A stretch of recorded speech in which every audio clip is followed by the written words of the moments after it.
जंगल में एक आम दिन था। सभी जानवर अपनी रोजमर्रा की जिंदगी जी रहे थे कि अचानक एक अजीब खबर जंगल में फैल गई। एक बूढ़ा तोता, चाचा टोको, उत्साहित होकर बोला, मैंने समंदर के उस पार एक रहस्यमयी द्वीप देखा है। वहां रोशनी चमक रही थी, जैसे कोई छिपा हुआ खजाना हो। यह सुनते ही सिम्बा, जीबू, हिरण और टोटो, खरगोश की आंखों में रोमांच की चमक आ गई। हमें उस द्वीप को देखना चाहिए। हो सकता है वहां कोई नया रहस्य छिपा हो, सिम्बा बोला। हकीम चाचा, बुजुर्ग उल्लू, ने चेतावनी दी। वह द्वीप खतरनाक भी हो सकता है। समंदर में भयंकर तूफान आते हैं। मगर सिम्बा एक सच्चा साहसी था और वह कभी पीछे हटने वालों में से नहीं था। सिम्बा, झीबू और टोटो ने लकड़ी की एक मजबूत नाव तैयार की और नदी के रास्ते समंदर की ओर रवाना हो गए। पानी की यात्रा बेहद रोमांचक थी।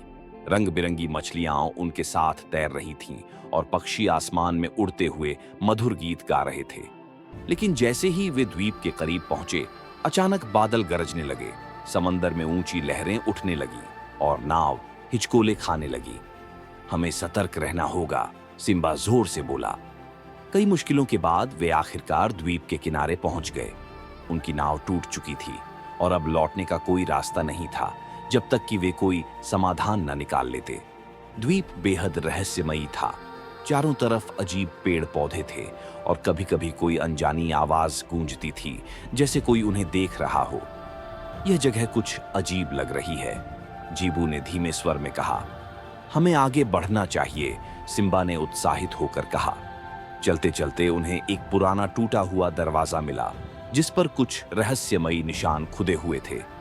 जैसे ही उन्होंने दरवाजा खोला, अचानक एक जोरदार आवाज आई, तुम यहां क्या कर रहे हो? सामने एक भयानक मगरमच्छ झारा खड़ा था, जिसकी लाल आंखें चमक रही थीं। यह द्वीप मेरा है, यहां कोई नहीं आ सकता, झारा ने गुस्से से दहाड़ते हुए कहा। सिम्बा ने शांत स्वर में कहा, हम तुम्हें कोई नुकसान पहुंचाने नहीं आए हैं, हम बस देखना चाहते हैं कि यहाँ क्या रहस्य छिपा है, झारा ने घूरते हुए कहा। अगर तुम सच में बहादुर हो तो मुझसे मुकाबला करो, अगर तुम जीत गए तो तुम इस द्वीप को देख सकते हो। सिम्बा ने चुनौती स्वीकार कर ली और दोनों के बीच एक जबरदस्त दौड़ प्रतियोगिता हुई। सिम्बा अपनी फुर्ती और ताकत से आगे बढ़ता गया और अंत में जीत गया। झारा मुस्कुराया और बोला, तुम सच में बहादुर हो, सिम्बा। मैं तुम्हें द्वीप देखने की अनुमति देता हूं। द्वीप के केंद्र में एक चमचमाती हुई गुफा थी, जिसमें एक प्राचीन जादुई पत्थर छिपा हुआ था।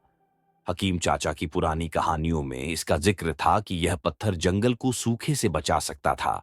सिम्बा और उसके दोस्तों ने पत्थर को सावधानी से उठाया और झारा की मदद से एक नई नाव बनाकर जंगल लौट आए।